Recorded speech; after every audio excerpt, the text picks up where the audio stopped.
dudas puntuales sobre estos temas, pero no vamos a llegar a ver todo, por supuesto, ¿sí? Así que aprovechen para sacarse las dudas que tengan.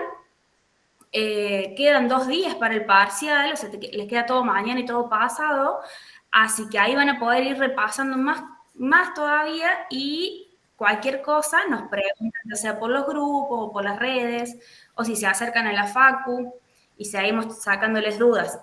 Pero bueno, ahora vamos a ir un poco acelerado por el hecho de que las 2 unidades son largas y no vamos a hacer un repaso eterno porque se van a terminar aburriendo también.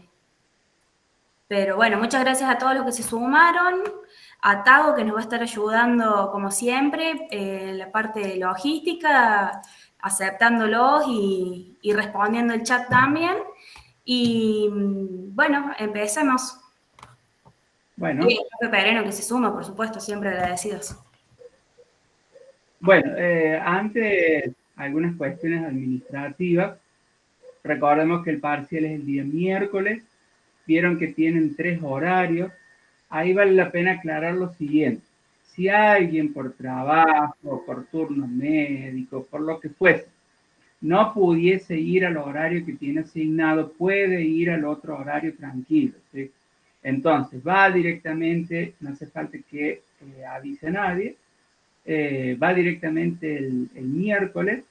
En todo caso, busque a algún profe. Yo voy a estar en el aula, me buscan a mí, habilitamos el cambio por el aula virtual, así puedan rendir, ¿sí? Es más, también es cierto que puede haber gente que trabaje y que tenga que rendir después de las 6 de la tarde, en cuyo caso vaya también a esa hora que yo voy a estar en el aula, creo que es la B, están en el aula virtual los horarios, les han llegado por correo, entiendo. Entonces, piensen tranquilos que van a poder rendir, ¿está bien? Eso por un lado. Lleven sus dispositivos, celular, notebook, netbook. Si no tienen, no pasa nada, están los laboratorios de informática de la facultad. La dinámica es la misma, se van a conectar a internet, van a entrar al aula virtual, una pestaña parcial y toda esa cuestión, que eso es exactamente lo mismo. Son 20 preguntas, el tiempo son 40 minutos o 30, ya no me acuerdo cuánto, pero creo que son 40. Es lo mismo, chicos. Los textos que se evalúan son los mismos. De la unidad 1 no evaluamos el texto del Profipe ni el plan de estudio, y de la unidad número 2 no se evalúa lo que es género porque no se llegó a ver. En relación a las preguntas que decían si es fácil, difícil, recuerden que el objetivo del extendido justamente es una política de inclusión que tiene la facultad. Entonces, el objetivo del extendido no es que ustedes queden afuera ni nada que se les parezca. De tal manera que, si bien es cierto que tomamos todos los textos, pero ya van a ver que el examen no es complejo, ¿sí? Porque se toman los principales puntos que sabemos que por allí ustedes necesitan para seguir cursando.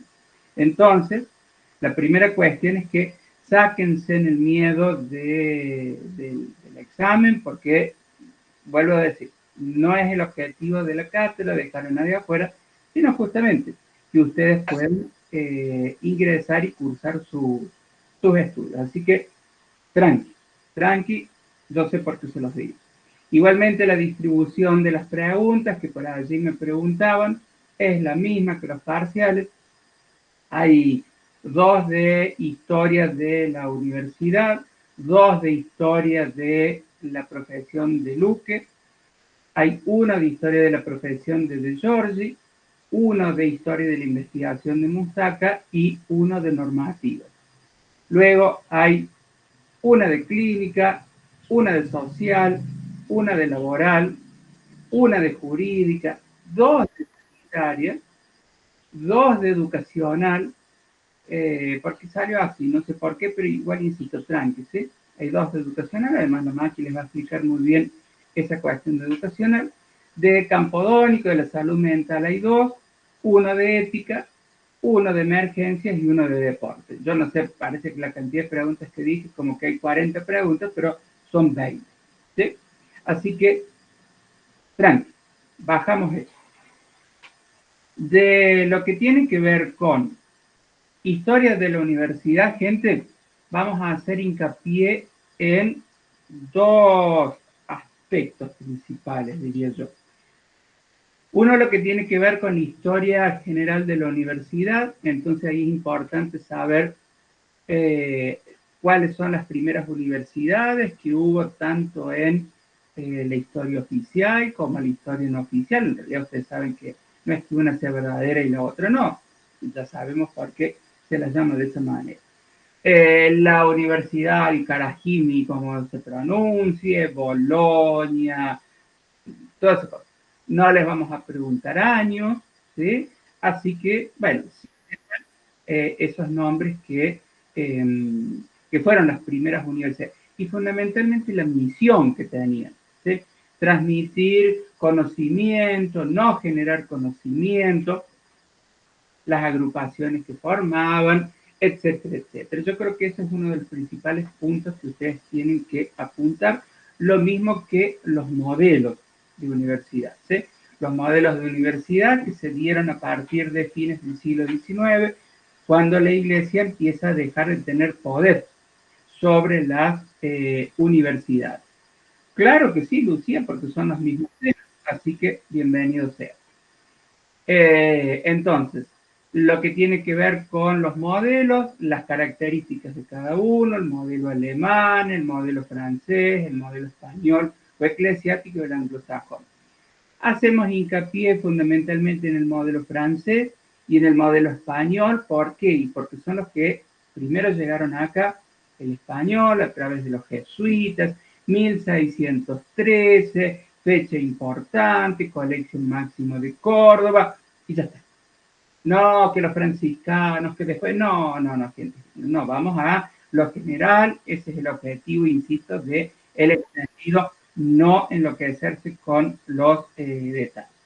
Entonces, la otra parte que ustedes deben hacerse o deben hacer hincapié es un poco la historia argentina, los vaivenes de la historia argentina. Por supuesto, a partir de 1918, la reforma del 18, justamente, lo que tuvo que ver con después la aceptación de los preceptos de la reforma, que es lo que buscaban, y cómo se fueron dando, ¿no? Durante el gobierno de Perón, la noche de los bastones largos, la década infame, bueno, me parece que eso es lo importante. Leyes. No vamos a preguntar lo que tiene que ver con la ley Avellaneda, ni tampoco la ley de educación superior. ¿Sí? Ya la hemos planteado, ustedes ya saben lo que significa, la importancia que tuvo eso, así que nos desligamos, nos aliviamos un poquito de leyes, al menos de este texto. Cuando vamos a normativas, bueno, ley de educación superior, gente, ya les dije que no vamos a preguntar. Normativas tienen que fundamentalmente saberse los conceptos generales y principales. Cogobierno, autonomía, autarquía y los principales órganos de gobierno. Cuando digo principales órganos de gobierno, asamblea universitaria, consejo superior, órgano general y colegiado para toda la universidad, y consejo directivo, órgano especial, porque es uno por facultad, y colegiado porque son muchas personas. Ya está. ¿Sí? No, ni la educación superior, ni ninguna atribución, no. Lo súper general. ¿Por qué? Ustedes me dirán, ¿por qué lo general? Bueno, porque ya esto lo hemos visto en febrero-marzo, lo hemos visto de nuevo acá, e insisto que el objetivo no es que queden afuera, sino que ustedes se han introducido a los estudios universitarios en psicología. El texto de Luque de Historia de la Profesión, a ver, ¿cómo podemos resumir? Lo que dice Dagfal y por qué el psicoanálisis es importante y se impuso, bueno, dejemos que Dagfal siga escribiendo y diciendo lo que tiene que decir, nosotros lo vamos a dejar a un ladito, ¿sí? Sí, por supuesto, ustedes tienen que saber que el psicoanálisis, junto con el área clínica, se impusieron fuertemente en nuestro país, ¿sí? En las carreras de psicología. Entonces, sabemos bien las características, no se resaben todos, no jodan. Vamos a ver miércoles.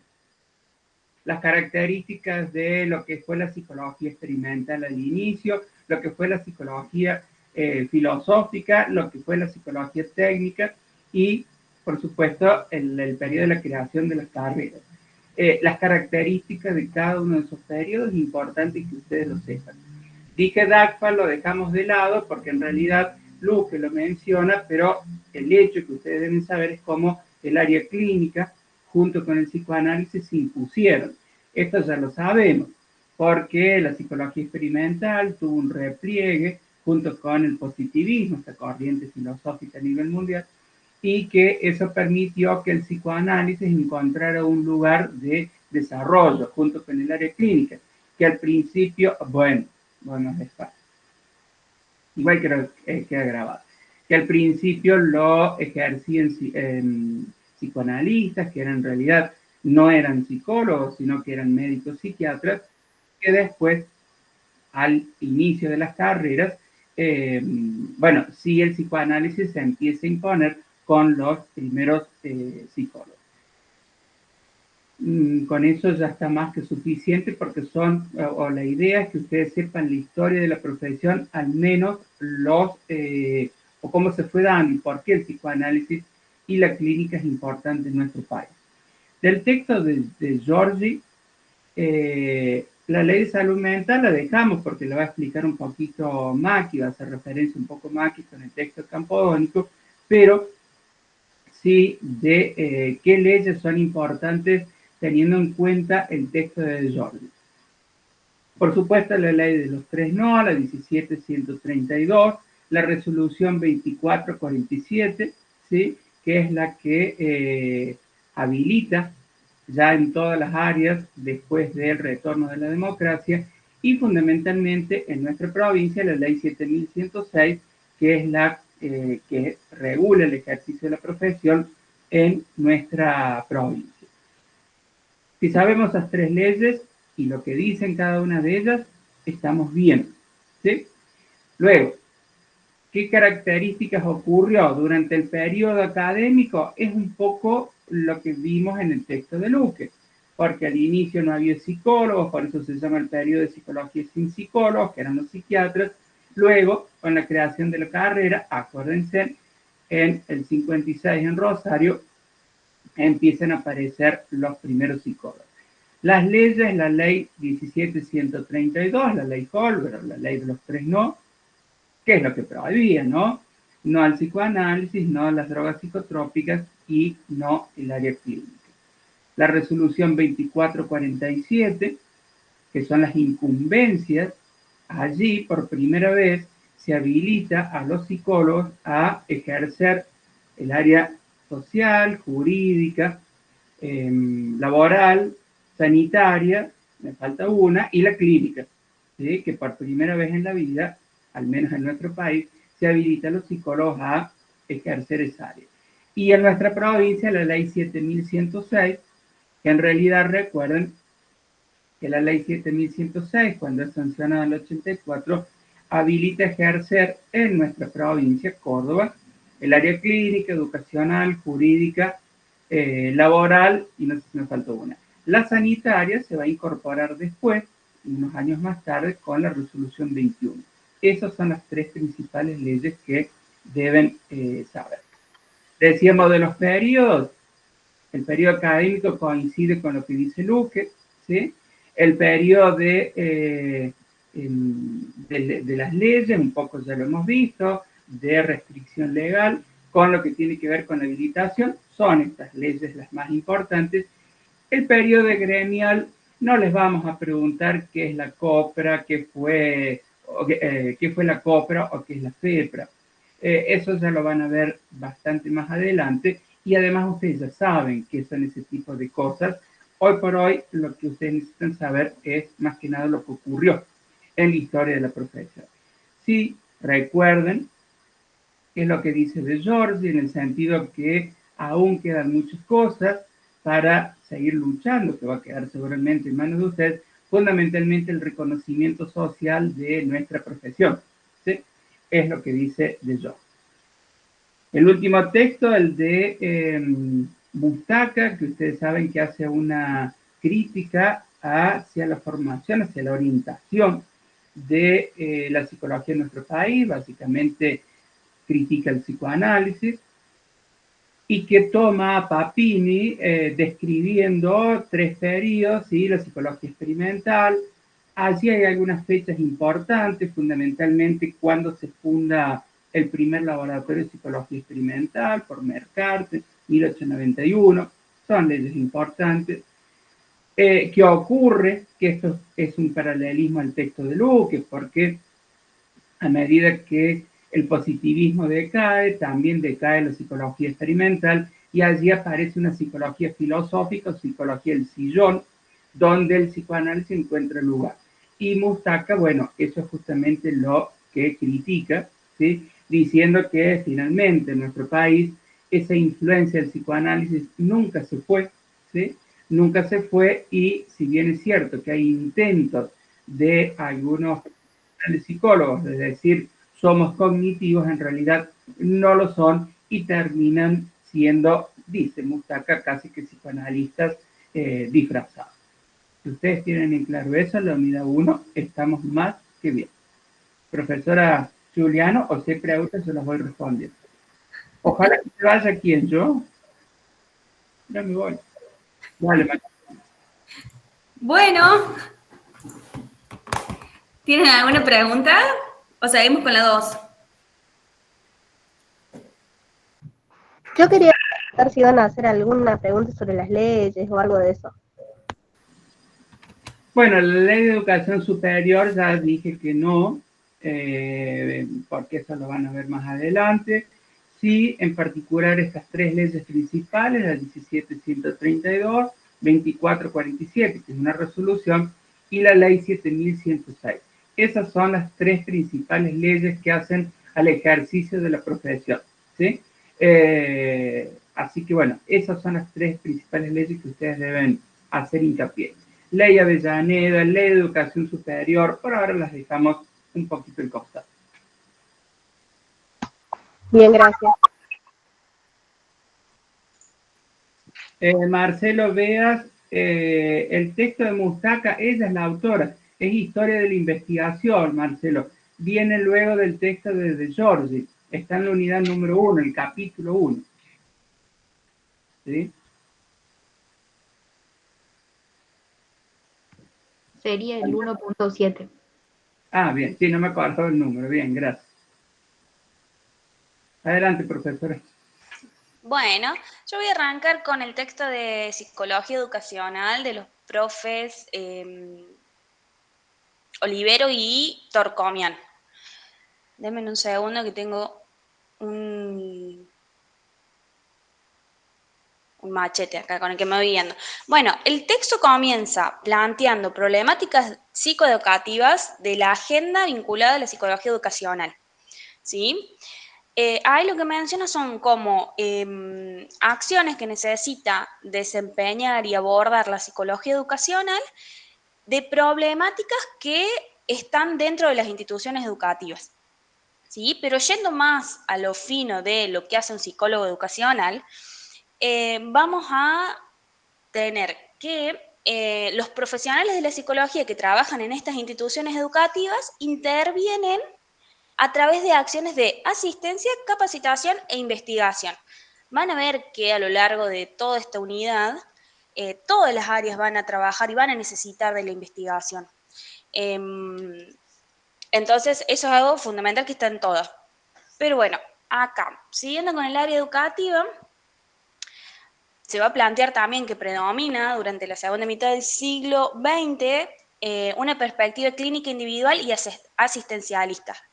Ahí el profe antes mencionaba que tenemos una impronta de la psicología clínica. Digamos, alguien cuando piensa en lo que hace un psicólogo, lo primero que se le viene a la cabeza es, bueno, el diván, el consultorio, el hospital, o sea, el psicólogo inserto en ese ámbito laboral, justamente por la historia que tiene la profesión en el país. pero dentro de esta área y dentro de las que vienen también vamos a ver lo que es la capacitación y la investigación. ¿De qué manera interviene el psicólogo educacional en las instituciones? Bueno, con los problemas que se plantean dentro de la agenda educativa, ya sea problemas porque la sociedad empieza, o el Estado empieza a ver que la sociedad no es tan igual, o no se puede abordar de manera igual a todas las infancias, por ejemplo, y empiezan con desigualdades. Estas desigualdades haciendo referencia a, por ejemplo, casos de poder abordar lo que es la discapacidad dentro de las instituciones, por ejemplo, o fenómenos como lo son hoy el bullying, ¿sí? O fenómenos que tienen que ver con el aprendizaje en los estudiantes. No sé si ir así como haciéndolo puntual o enfatizamos más. Si quieren, pasamos a otra área y me hacen preguntas sobre... Yo puedo meter bocado. Obvio, por supuesto. Del texto de Psicología Educacional, lo que dijo Maki, para seguirle, si te mire, porque estoy con el chat y las dos cosas juntas no puedo. Lo que dijo Maki acerca de lo que dicen los autores de capacitación, investigación y no me acuerdo con la otra cosa, eso es importante, y hagan hincapié especialmente en la parte de la historia, o sea, cómo surgió.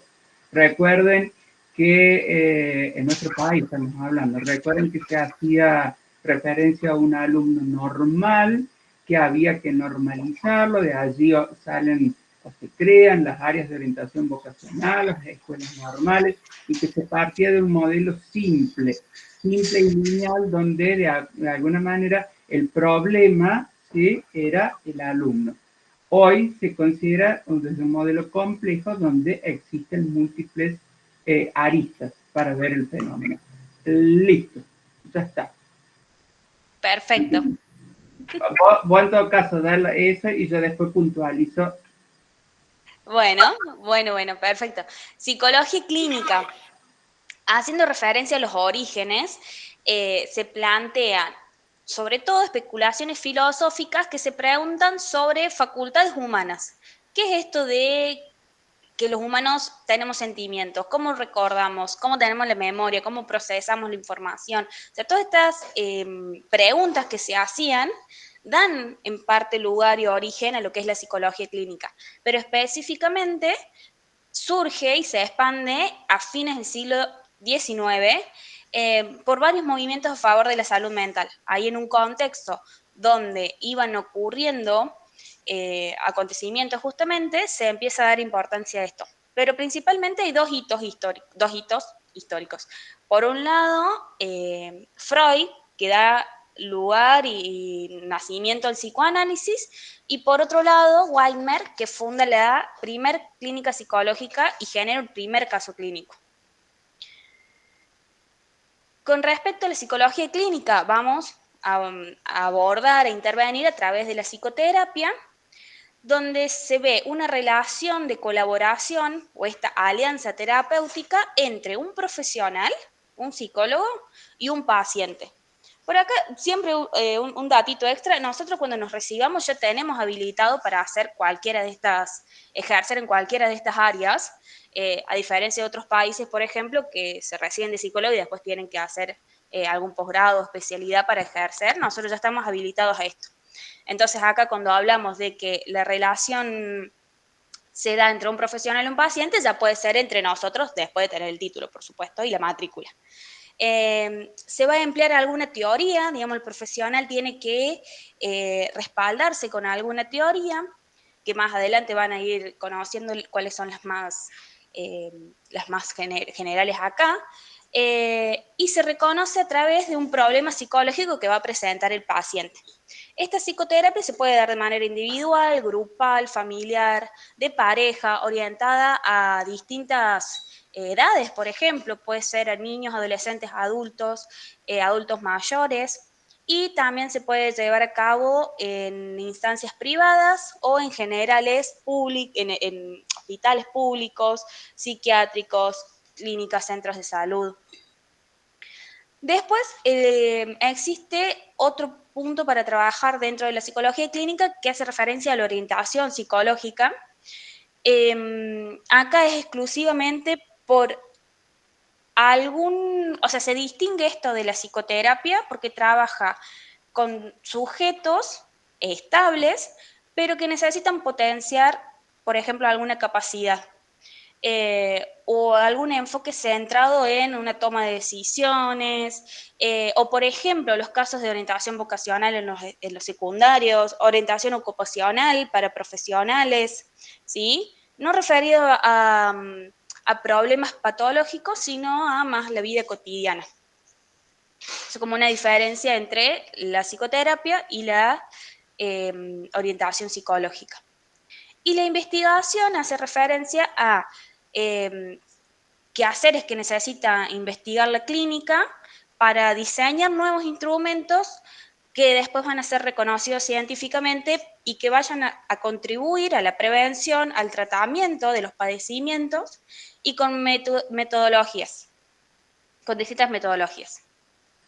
Yo a eso solo le agregaría, está perfecto. En la historia hay que acordarse también de Freud, ¿sí? Con su caso de, ya ni me acuerdo cuál es, pero junto con el que se dice que es el padre de la psicología clínica, Wilmer, pero a Don Freud. El resto está perfecto. Es el dirige. ¿Cuál más ibas a dar vos, Maki? Menciono jurídica, haciendo referencia a bueno, las funciones de un psicólogo jurídico que tienen que ver con la comprensión, explicación, desarrollo de modelos teóricos, porque también van a trabajar en base a una teoría que tenga evidencia científica, para comprender y explicar el comportamiento humano, pero en el contexto jurídico, ¿sí? Vayan diferenciando esto, ¿sí? Ya dijimos dónde trabaja el educacional, dónde trabaja el clínico, ahora vamos al jurídico, esto es dentro del contexto jurídico. También se va a evaluar y realizar diagnósticos con instrumentos a través de un procedimiento de peritaje. Se realizan consultorías, asesoramientos con respecto a tomas de decisiones en el contexto legal. ¿Sí? Esto puede ser, por ejemplo, como antes dijimos, la orientación psicológica llevada para la vida cotidiana y en el desarrollo de nuevas capacidades, por ejemplo, esto dentro del contexto legal, bueno, algún tipo de asesoramiento para familias que atraviesan estas problemáticas, por ejemplo. Diseño, evaluación, seguimiento, modificación, análisis y promoción de políticas públicas que contribuyan a la justicia. Estrategias, participación y seguimiento de procesos de mediación, selección y capacitación de personal del sistema legal, policial y militar. Esto es súper importante. Acá está la ley provincial 7106 que plantea que el estudio de la personalidad del sujeto, o sea, que el psicólogo jurídico va a tener a su disposición el estudio de la personalidad del sujeto que delinque, ¿sí? O sea, la persona que comete un delito, la rehabilitación del penado, la orientación psicológica del liberado y de sus familiares, y la actuación sobre las tensiones grupales en institutos penales con tareas de psicohigiene. ¿Sí? Esto haciendo referencia a la persona que comete el delito, que atraviesa la intervención jurídica de decir, bueno, va preso, está detenido, tenga condena o no tenga condena, bueno, el psicólogo jurídico después va a poder rehabilitar a esta persona para que se inserte en la sociedad y a su familia también.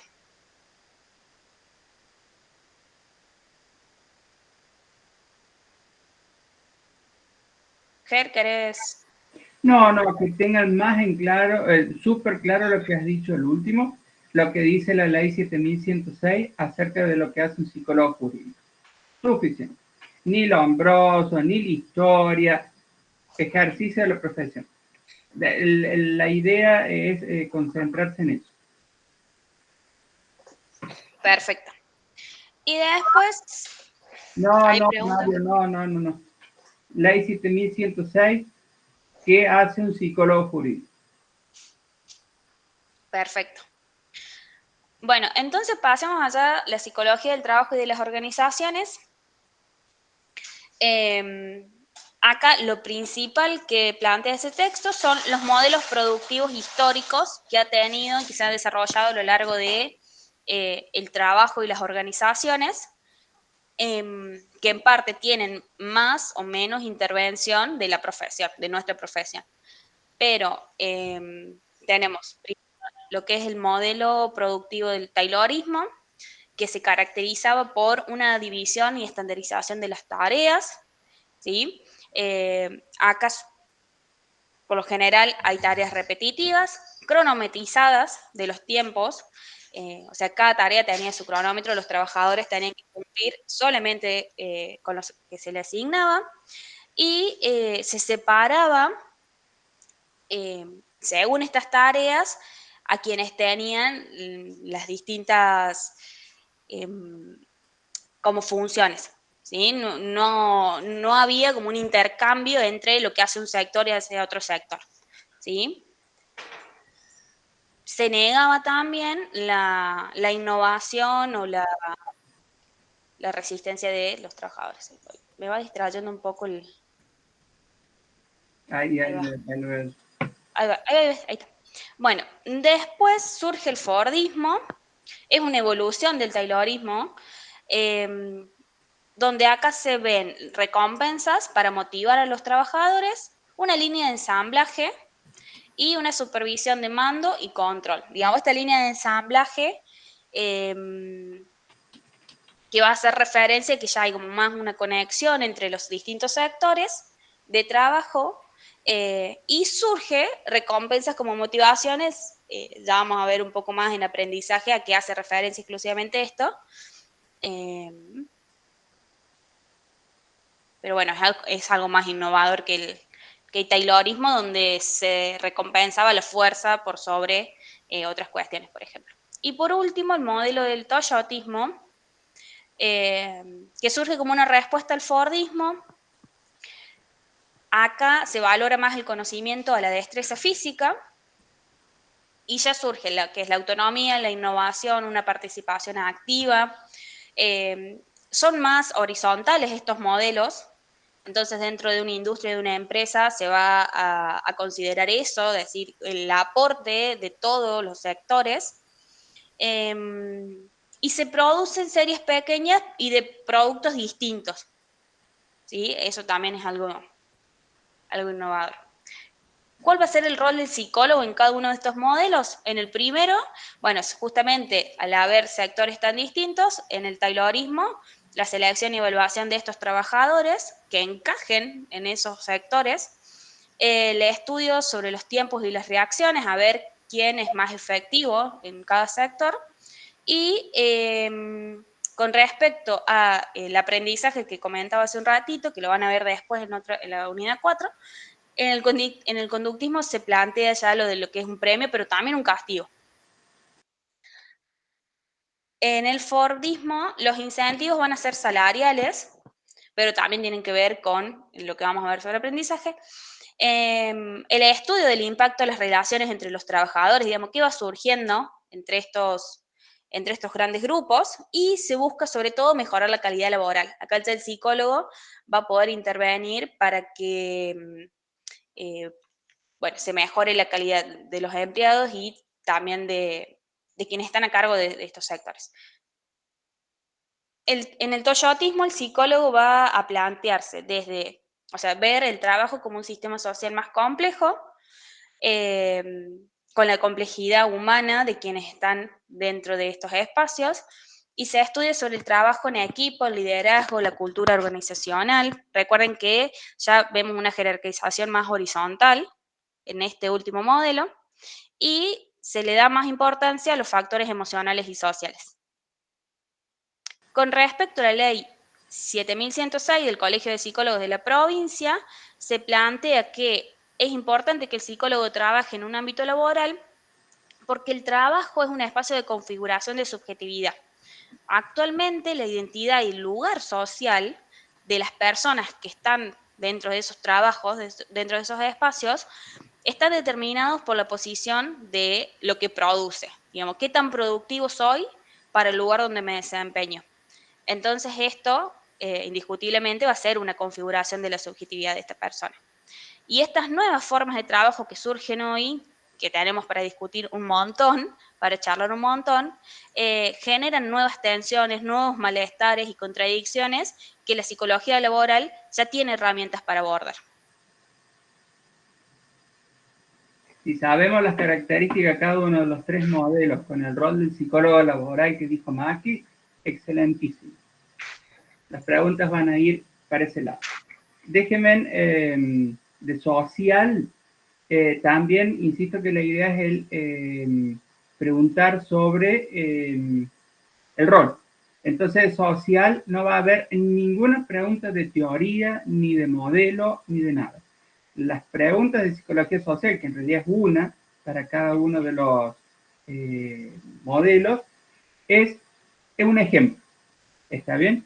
Entonces, lean el texto de psicología social, piensen ustedes ejemplos, pero no estudien de memoria el texto de psicología social, chicos, ¿sí? Porque no va a haber ninguna pregunta de social teórica, sino de aplicación, ¿sí? Así que piensen en ejemplos, busquen ejemplos.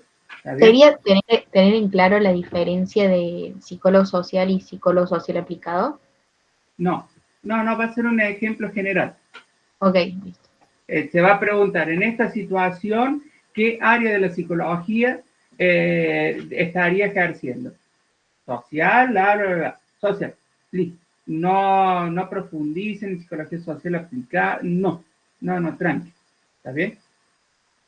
De sanitaria, perdón, Maki, pero ¿sigo? Sí, seguí nomás. De sanitaria, hagan especial hincapié en, uno, ¿qué visión de la salud tiene la psicología sanitaria? Una visión de la salud determinada por múltiples variables, no solamente lo médico, sino también lo social, lo cultural, etcétera, etcétera. Y cuáles fueron los modelos, el modelo médico tradicional, el modelo médico hegemónico, el de no sé cuánto, y el que propone Saforcado. ¿Sí? Listo. A ver, parece, yo lo resumo en tres cosas, pero es donde ustedes digo que pongan hincapié. Partimos el texto Saforcado de un modelo médico tradicional, donde se considera la salud que está determinada solamente por factores biológicos, lo que dice Saforcada, que la psicología sanitaria debe ampliar esa visión considerando otras variables determinantes, y allí describe cuáles son los modelos y cuál es el que él propone para decir cuál es el mejor o cuál es la mejor manera de entender a la salud múltiplemente determinada, que es el modelo de gestión positiva que se llama, no me acuerdo más, salud positiva, una cosa así. Eso, ahí está. Positivo. Eso. Listo. ¿Y eso del modelo de gestión positiva sería más de memoria, o sea, más puntual? No, sabete cuál es. Okay. Sabete cuál es, nada más. Sabete cuál es. El de Campodónico, ¿lo iba a dar usted, profesora? O Si querés mencionar, que es lo más importante, porque a mí ese texto me encanta, entonces también puedo estar hablando un montón. Mencionamos mejor lo que es más importante para el parcial. Fundamentalmente, dos cuestiones que son importantes. Uno, la ley de salud mental. Eso, chicos, hay que saberse al dedillo qué es lo que permitió la ley de salud mental y cuáles son sus críticas.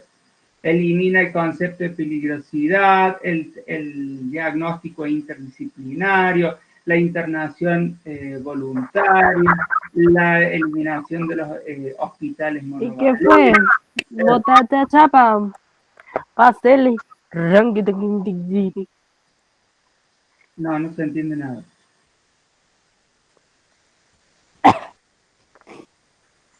Acá en silencio, creo que está cantando. Ah, va. Ahí se silenció. Entonces, vamos de nuevo. Ley de salud mental, ¿sí? Incorpora las adicciones, lo saca de lo jurídico y lo pone como una cuestión de salud mental, el diagnóstico interdisciplinario, internación voluntaria, la ampliación de derechos con una visión, la ampliación de derechos y las críticas, ¿no? Lo interdisciplinario es muy difícil de llevar a cabo, no hay presupuesto, cerramos los hospitales monovalentes y qué pasa si, dónde van todos los, entre comillas, los locos. Bueno, eso es fundamental que sepan de ese texto. El otro punto importante que va a haber preguntas de ese texto, sepan diferenciar bien con sus características lo que es la atención primaria, secundaria y terciaria de la salud. La psicología sanitaria, o desde la psicología, se apunta con las políticas públicas hacia una atención primaria de la salud. Esto es a prevenir la aparición de la enfermedad. La atención secundaria es cuando ya estamos en el médico. La terciaria es cuando ya estamos en terapia intensiva. Sepan las características que va de la mano de lo que decíamos recién. Si consideramos que la salud está múltiplemente determinada, la atención primaria de la salud debe tener en cuenta estas múltiples características, ¿sí? Entonces, esos 3 puntos y súper recontra bien lo que es la ley de salud mental, qué es lo que permitió, qué es lo que cambió y qué es lo que se la critica. De ética y deontología, las definiciones de ética aplicada, deontología, moral, y no me acuerdo cuál es la otra. Sépanse en esas definiciones. Y ahí sí un poquito de memoria porque van a ser textuales. Al grano directo. De emergencias, sépanse cuáles fueron los principales hitos que dieron lugar a lo que es la psicología de las emergencias y muy por general. Ayer armé los parciales, me acuerdo que puse una pregunta, no me acuerdo en cuál tema, que era muy general, o sea, era muy obvio, porque decía, la psicología de las emergencias no es algo que sea planificado, porque surge en el momento, porque si bien vos podés anticipar, bueno, ese tipo de cuestiones. Y de psicología del deporte, ya no me acuerdo qué. No, pero básicamente era cómo surgió la psicología del deporte, también un poco la historia y las principales características. Vieron que el autor la diferencia de lo que es la psicología clínica, la psicología educacional, esos puntos en particular nomás.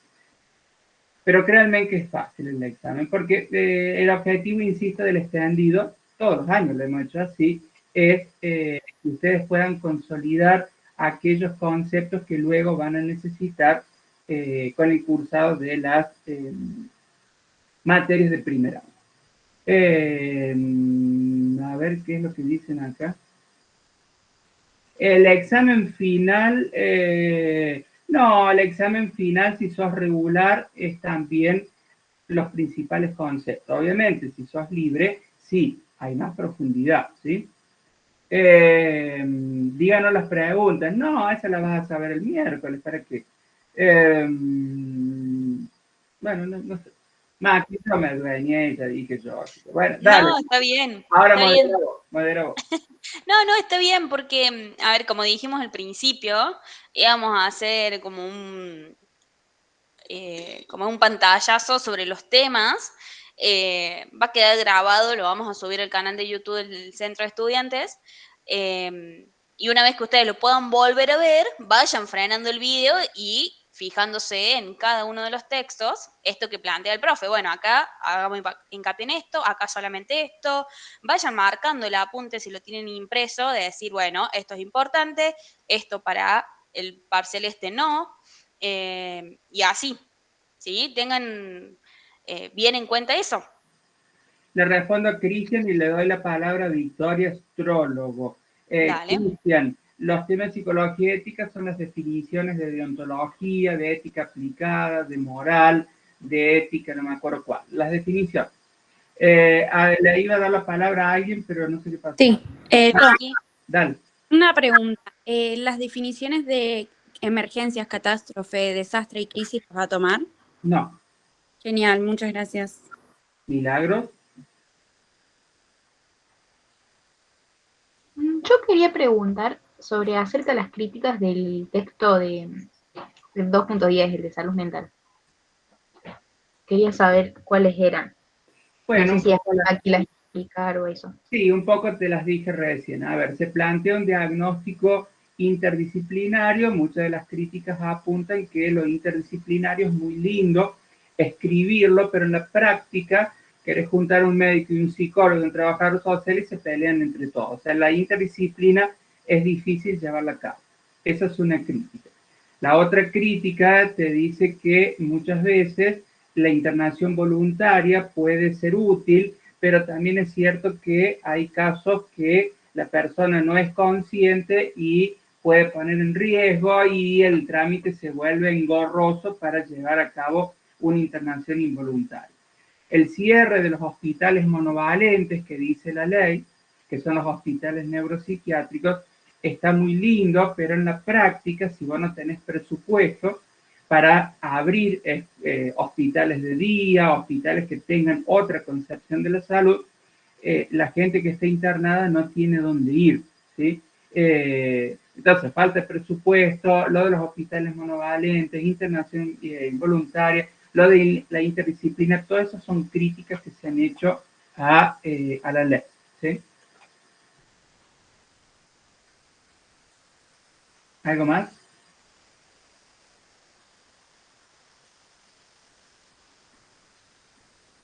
¿Alguna otra duda? ¿Estamos todos? Bueno, recuerden el miércoles entonces de repaso de lo administrativo. Hay 3 horarios, a las 8, a las 12 y a las 4. Si alguien no puede ir a las 8 y le toca a las 8, vaya a las 12, búsqueme a mí o a algún profe, le hacemos el cambio, ¿sí? Por el aula virtual para que puedan rendir. O sea que eso no es problema. No hace falta que lleven ningún certificado, nada. Cambian y rinden, ¿sí? Hayan levantado la mano, no sé quién, Mike. Brisa, Sí, tengo una pregunta. sí. De la psicología sanitaria, ¿va a tomar los 3 paradigmas? ¿Cuál es el paradigma? Si no estoy confundida, creo que es el paradigma tradicional de la salud colectiva y el de la salud comunitaria. Sí, le den una leidita, pero como te decía recién, más que nada lo que tiene que ver con el paradigma o el modelo médico tradicional, cómo enfocó a la salud, lo que propone esa forcada, que es un modelo más abierto, con múltiples determinantes, y más bien lo que él propone, ¿sí? Que es este modelo de gestión positiva, más que nada eso. Muchas gracias. El aula 3 en el módulo viejo, sí. ¿Algo más? Bueno, Cristian, te esperamos el miércoles. Acá estamos viendo en los comentarios. Bueno. Solamente, y esto viene a complementar, para la elección del miércoles o jueves, lleven el DNI, ¿sí? Eso no se olviden, porque si no, no van a poder votar. Sí, vamos a descansar. Yo tengo que sacar la luna, tengo que... No apareció hoy. No, quedó nerviosa después de algunos acontecimientos que pasaron. Bueno. Sí, Bueno, gente. todos ustedes, perdón, Maki, voy a responder. Sí. Todos ustedes votan, ¿sí? A ver, la condición para votar es que estén en el padrón solamente. En todo caso, después Santi y Maki le pueden pasar el link del padrón para que se fijen. Si están en el padrón, por supuesto que votan. Solamente con el DNI. La distribución de las mesas yo no la sé, pero no sé si ustedes lo saben, o seguramente ya se va a publicar. Y se vota presencial. Sí. Lo vamos a estar publicando mañana o el martes a más tardar. Bien. Ahí les pasé el link del padrón de ingresantes. O sea, ustedes estarían en este padrón. Si se inscribieron el año pasado, hicieron primer ingreso este año, estarían acá en este. Nuevos ingresantes. Búsquense con el DNI. Y es obligatorio. Si no pudiesen votar, en la misma página de la facultad hay un formulario que deben llenar que dice para justificar la no emisión del voto. Pero yo insisto, acuérdense en lo que siempre les digo, más allá que es obligatorio, moralmente, cívicamente, democráticamente es importante y obligatorio votar. Bueno, gracias Maki, Santi, por haberme invitado. Y si vamos a descansar, que Milagros. Que en los grupos estaban preguntando porque había varios que no figuraban en el padrón y decía si pasaba algo o no, porque estaban mucho esa duda y se estaba preguntando mucho para saber si pasaba algo que no figuren. No, a esta altura si no figuran no se puede reclamar ya porque ya están los definitivos. Si no figuran no tienen que justificar. No pasa nada.